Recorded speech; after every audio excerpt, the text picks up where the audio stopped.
Assalamualaikum warahmatullahi wabarakatuh. Salam Om Swastiastu, Namo Buddhaya, dan salam kebajikan. Perkenalkan, nama saya Anggi Kirana dengan NIM 22220003 dari Prodi S1 Keperawatan. Pada hari ini, Selasa 29 Oktober 2024, saya akan menjelaskan pencegahan dan pemberantasan korupsi menurut Konstitusi Nusantara. Teori Konstitusi Nusantara sebagai suatu teori baru yang ditemukan dari hasil riset pada tahun 2016 di Malang, Provinsi Jawa Timur oleh Dr. Hendra Sudrajat SH, MH sebagai peraih rekor muri Doktor Hukum Tata Negara termuda di Indonesia dengan lulus cum laude tahun 2011 dan saat ini menjabat sebagai Direktur Dumantara Riset Institute dan Wakil Rektor 1 Universitas Kadar Bangsa. Teori Konstitusi Nusantara merupakan teori yang menjelaskan mengenai konstitusi dan peraturan perundang-undangan yang berlaku di masa lalu, yakni pada Kerajaan dan Kesultanan Nusantara, dan berfungsi sebagai nilai dan keteladanan berkonstitusi dalam kehidupan berbangsa dan bernegara saat ini, termasuk untuk mencegah terjadinya korupsi yang sedang marak di Indonesia. Dalam teori Konstitusi Nusantara memiliki bahasan yang berhubungan dengan mata kuliah pendidikan budaya anti korupsi, karena salah satu pembahasannya memiliki hubungan dengan penegakan hukum dan mencegah pemberantasan korupsi. Adapun komponen teori Konstitusi Nusantara atau teori Nusantaralism Constitution State of Culture sebagai berikut. 1. People's Habits atau kebiasaan masyarakat. Pada masa kejayaan Nusantara, terdapat kehidupan masyarakat yang memiliki tradisi dan kebiasaan para pemimpin masyarakat di kala itu. Kebiasaan para pemimpin dan tokoh masyarakat sebagai suatu cerminan keteladanan dalam bermasyarakat. Keteladanan tersebut terlihat dalam perilaku dan tindakan yang diikuti oleh anggota kelompok masyarakat yang memiliki model terbentuknya suatu masyarakat, sehingga di mana ada masyarakat di situ terdapat hukum. Dalam pencegahan korupsi perlu diawali dengan kebiasaan perilaku dan sikap yang baik seperti menjadi teladan dalam hidup dengan menjadi pelopor anti korupsi di kalangan mahasiswa dan masyarakat. 2. Living law atau hukum yang hidup. Keteladanan yang muncul dari kebiasaan baik para tokoh masyarakat kemudian melahirkan hukum yang hidup, yang sebenarnya menciptakan hukum tidak tertulis dan hukum yang tertulis. Terdapat banyak hukum yang hidup dalam masyarakat, khususnya bagi masyarakat adat yang ada di Indonesia. Hukum yang hidup ini menjadi tradisi dan adat istiadat masyarakat Indonesia dan dijamin dalam konstitusi. Budaya malu untuk mengambil yang bukan hak miliknya, sesungguhnya bagian pendidikan anti korupsi yang memiliki daya tangkal yang efektif. 3. Power of King atau kekuatan pemimpin. Dalam sebuah kepemimpinan dibutuhkan suatu kekuatan pemimpin dalam menggerakkan kepemimpinannya.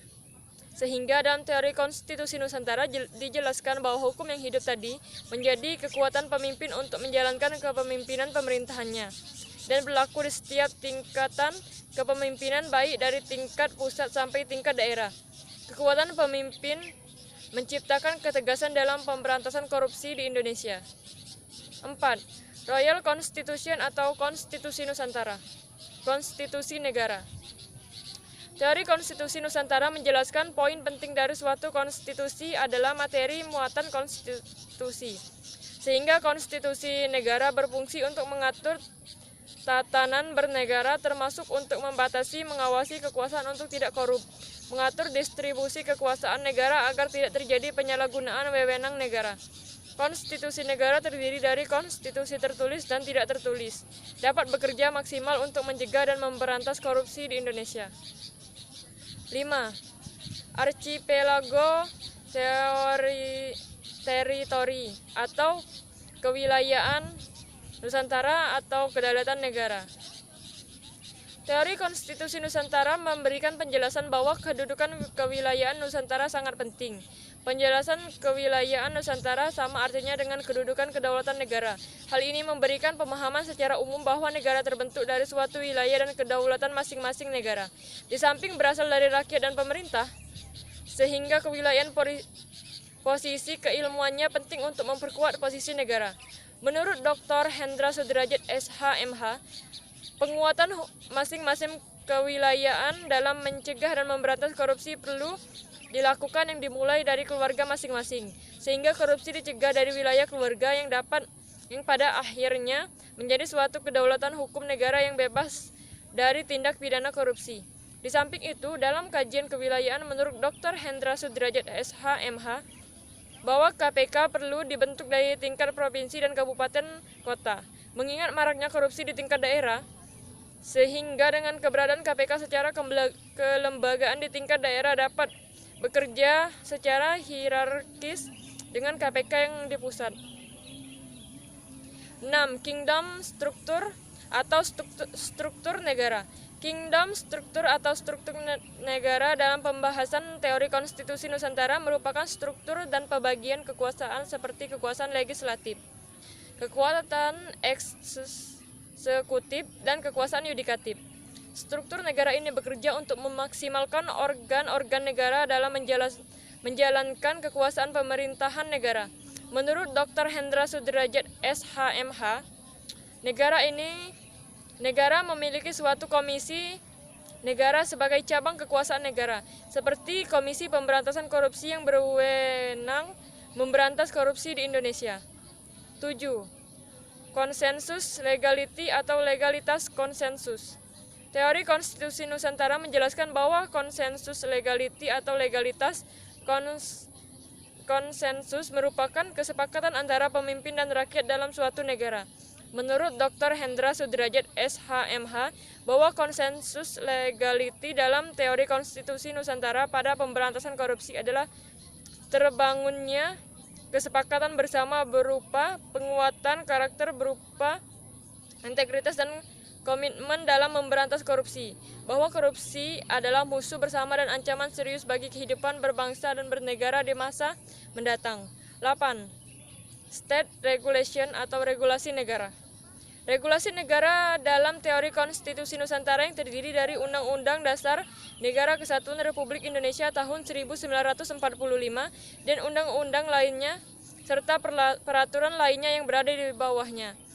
Sehingga sebagai bagian dari kategori state regulation dalam kajian teori konstitusi Nusantara terdapat peraturan perundang-undangan yang berhubungan dengan pemberantasan korupsi, yakni Undang-Undang Republik Indonesia tentang Pengadilan Tindak Pidana Korupsi dan Undang-Undang Republik Indonesia yang mengatur tentang Komisi Pemberantasan Korupsi. Kedepan, menurut Dr. Hendra Sudrajat SHMH, dalam aspek state regulation atau regulasi negara diperlukan peraturan daerah tentang pencegah dan pemberantas korupsi yang berlaku di masing-masing wilayah, provinsi, dan kabupaten kota di Indonesia. 9. Value transformation atau transformasi nilai. Dr. Hendra Sudrajat SHMH sebagai penemu teori konstitusi Nusantara selalu menegaskan bahwa Indonesia today and tomorrow is the reality of the archipelago and the face, yang artinya Indonesia hari ini dan esok adalah kenyataan Nusantara di masa lalu. Sehingga komponen terakhir teori konstitusi Nusantara menjelaskan value transformation atau transformasi nilai konstitusi Nusantara di masa lampau, yang dapat dijadikan sebagai keteladanan dalam pencegahan pemberantasan korupsi di Indonesia. Undang-Undang Simbur Cahaya era Kerajaan Palembang yang ditulis oleh Ratu Sinuhun menurut Dr. Hendra Sudrajat SHMH bahwa menyebutkan adanya perlindungan hak asasi manusia di dalamnya yang secara tidak langsung melindungi hak milik orang lain dari perbuatan korupsi. Demikianlah penjelasan dan pembahasan teori konstitusi Nusantara sebagai tugas mata kuliah pendidikan budaya anti korupsi. Salam 25 Nusantara menuju Nusantara unggul. Wassalamualaikum warahmatullahi wabarakatuh.